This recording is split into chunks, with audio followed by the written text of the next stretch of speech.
أحدث الأنظمة الحالية الموجودة هي، واللي صار بحدود 24 دولة من دول العالم تعيش هذا النظام. 40% من سكان العالم يعيشون في ظل نظام حديث وهو النظام الفيدرالي.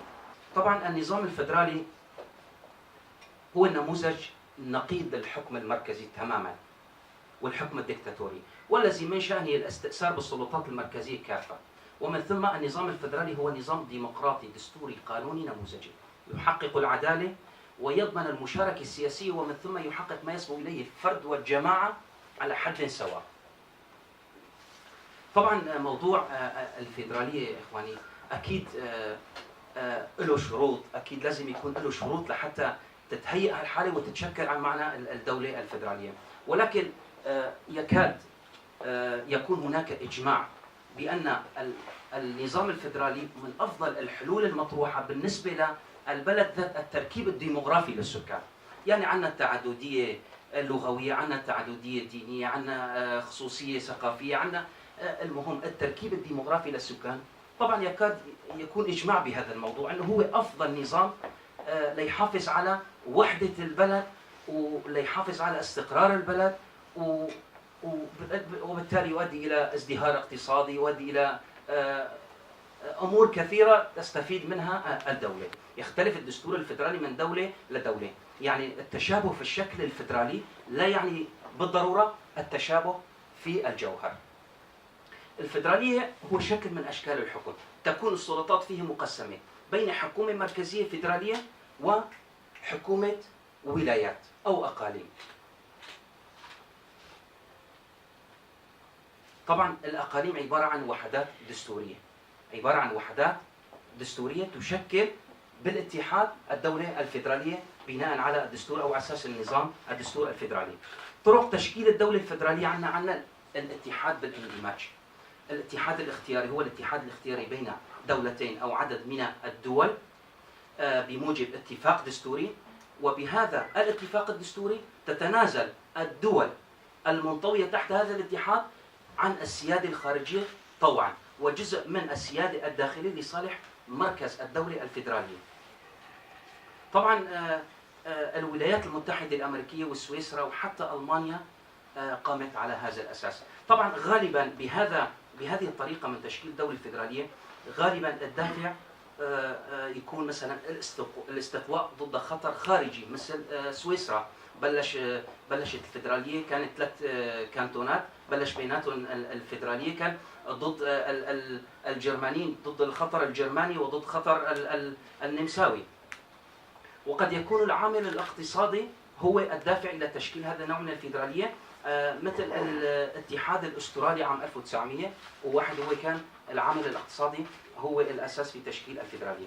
عندنا النوع الثاني واللي هو الاتحاد بالتفكك، يعني لدينا دولة موحدة بسيطة ذات نظام مركزي، نقوم بتطوير نظام الحكم، بتحويل نظام الحكم من النمط المركزي إلى النمط الفيدرالي، يعني تحويل الدولة من موحدة بسيطة إلى دولة مركبة فيدرالية. طبعا من الدول اللي تشكلت بهذه الطريقة عندنا البرازيل، عندنا الأرجنتين، عندنا أندونيسيا، عندنا الهند. طبعا الدوافع إلى تكوين هذه الطريقة، تكوين الدول بهذه الطريقة، هناك عندنا دافع الجغرافيا الشاسعة للدولة الموحدة، الأمر الذي يمنعها من حكم البلاد وإدارتها من المركز، وبالتالي التحول إلى النظام الفيدرالي. وقد يكون الدافع التركيب الديموغرافي للدولة، يعني عندنا تعدد قوميات، أديان، لغات، ثقافات، بدنا نحافظ نوعا ما على خصوصية هالشيء، فنلجأ إلى النظام الفيدرالي.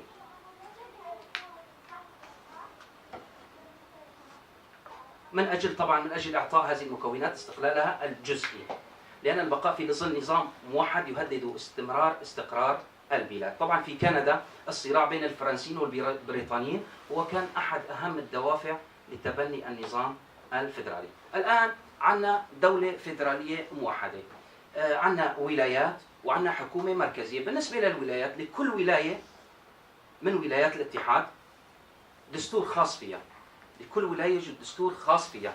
طبعا الدستور الخاص الهيئات التشريعية بتقوم بممارسة السلطات التشريعية والتنفيذية والقضائية ضمن كل ولاية. طبعا السلطة التشريعية تتمثل في المجلس التشريعي لكل ولاية. طبعا المجلس التشريعي مهمته سن القوانين الخاصة بكل ولاية وبما يتلائم مع مصلحة الولاية شريطة أن لا يتعارض مع الدستور الفيدرالي. بالنسبة للسلطة القضائية، السلطة القضائية تتمثل طبعا في المحاكم ضمن الولاية، تقوم بالفصل في المنازعات ضمن حدود الولاية. أما بالنسبة للسلطة التنفيذية، طبعا السلطة التنفيذية تتمثل في رئيس الحكومة والوزراء. طبعا رئيس الحكومة بموجب بعض الدساتير يتم انتخابه من سكان الولاية، وبموجب دساتير أخرى يتم انتخابه من المجلس التشريعي. وبعض الدساتير مثل دستور الهند، الحكومة المركزية الفيدرالية هي التي تقوم بتعيين رئيس الحكومة المحلية. طبعا هذا الشيء بالنسبة الولاية. نجي هلا عنا الدولة الفيدرالية ككل. الدولة الفيدرالية ككل لدينا سلطة أيضا تشريعية وسلطة تنفيذية وسلطة قضائية. السلطة التشريعية في البرلمان الفيدرالي يتمثل في الدولة الفيدرالية يتمثل في البرلمان الفيدرالي. البرلمان الفيدرالي بتشكل عنا من مجلسين: مجلس الولايات أو تمثيل الولايات، ومجلس النواب أو مجلس الشعب. طبعا غالبا وكقاعدة عامة مجلس الولايات يكون تمثيل الولايات في هذا المجلس بنسب متساوية، يعني كل ولاية بيبعثوا ممثلين. مثلا عندنا الولايات المتحدة الأمريكية مجلس الشيوخ عندنا 50 ولاية، عندنا 100 سيناتور بيسموه سيناتور في مجلس الشيوخ. وكذلك كقاعدة عامة كل ولاية بتبعث نسبة ممثلين متساوية، طبعا بغض النظر عن عدد السكان أو القوة الاقتصادية لكل ولاية. وعنا المجلس الثاني واللي هو مجلس النواب أو مجلس الشعب. طبعا هذا المجلس يكون تمثيل الولايات في هذا المجلس بنسبة عدد سكان كل ولاية.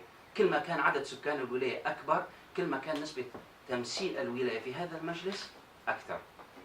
طبعا هدول المجلسين مع بعض بيشكلوا البرلمان الفيدرالي. البرلمان الفيدرالي طبعا مهمته هو تعديل الدستور الفيدرالي إن لزم الأمر، سن التشريعات التي تهم الدولة الفيدرالية ككل. طبعا أما السلطة التنفيذية في الدولة الفيدرالية فحسب نظام الحكم في كل دولة. هلا السلطة التنفيذية غالبا يكون يتمثل في نظام الرئاسي. الولايات المتحدة الأمريكية السلطة التنفيذية تتمثل في رئيس الدولة الذي يتم انتخابه من الشعب مباشرة. في بعض الأنظمة مثل النظام الألماني تتمثل السلطة التنفيذية في البرلمان الذي يقوم بانتخاب المستشار الذي يتولى رئاسة الحكومة الاتحادية. في عنا سويسرا لا نظام برلماني ولا نظام رئاسي، عندنا نظام حكومة جمعية. حكومة جمعية عندنا مجلس فيدرالي يتكون من 7 أعضاء. هؤلاء الأعضاء يقومون بدور السلطة التنفيذية. طبعا الأعضاء يتم انتخابهم من البرلمان الفيدرالي، والبرلمان يقوم بتعيين عضو كل سنة رئيس لهذا المجلس الفيدرالي. إذا صار في تنازع بين الحكومة المركزية الفيدرالية وحكومة الولاية أو الإقليم، مين راح يحكم بيناتهم؟ في عنا بكل دولة فيدرالية ما يسمى المحكمة الفيدرالية العليا، أعلى هيئة فيدرالية، أعلى هيئة قضائية في الدولة الفيدرالية.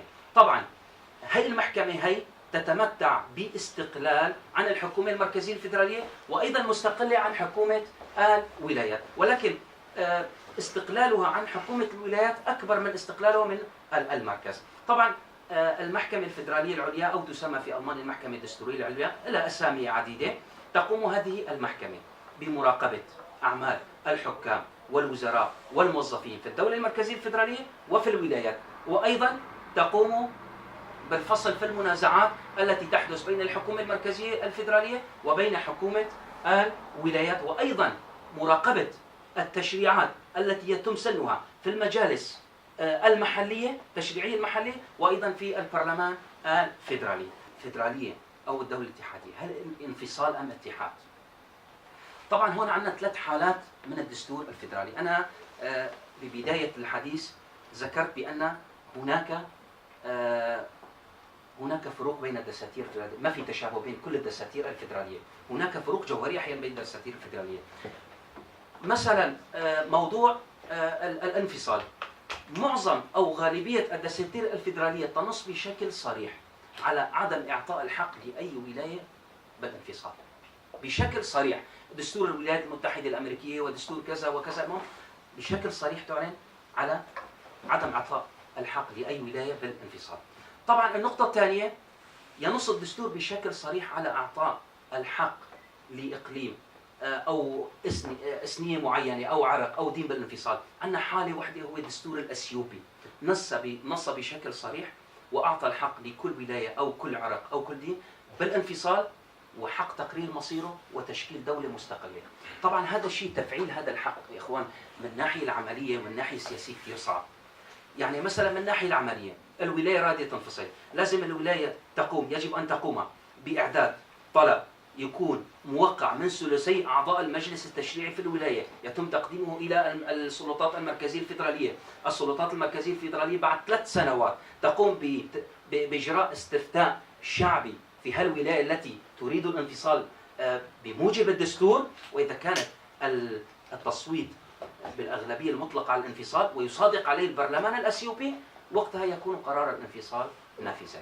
عندنا حالة ثالثة وهي الدستور الفيدرالي، لا يذكر شيئا من هذا القبيل، لا يعطي الحق، إعطاء الحق أو عدم إعطاء الحق وإمكانية الانفصال أو عدم إمكانية الانفصال، لا يذكر شيئا من هذا القبيل. وطبعا من الدساتير التي لم تذكر هذا شيء من هذا القبيل هو الدستور الألماني، لم يذكر شيئا من هذا القبيل.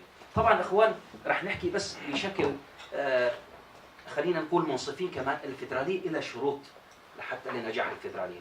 لازم يكون في دافع، لازم يكون عندنا دوافع معينة لتشكيل هالدولة الفيدرالية. نحن عندنا الدافع القومي، الدافع الجغرافي، لازم يكون عندنا في دوافع. الثاني شغلة ضرورة توافر الديمقراطية. عدم وجود الديمقراطية ما بنحسن نسوي دولة فيدرالية. حتى الدولة المركزية والدولة اللامركزية وأي أشكال وأي نوع من أنواع الحكم سيفشل في حال عدم وجود الديمقراطية ومراعاة حقوق الإنسان. طبعا لازم يكون في توفير الإرادة لدى الشعوب الداخلة في الاتحاد الفيدرالي، وجود حد أدنى من التشابه والتجانس في النظم الاجتماعية والسياسية للكيانات الأعضاء في الدولة الاتحادية، توافر نوع من التوازن والمساواة بين الأقاليم الراغبة في تشكيل الدولة الفيدرالية.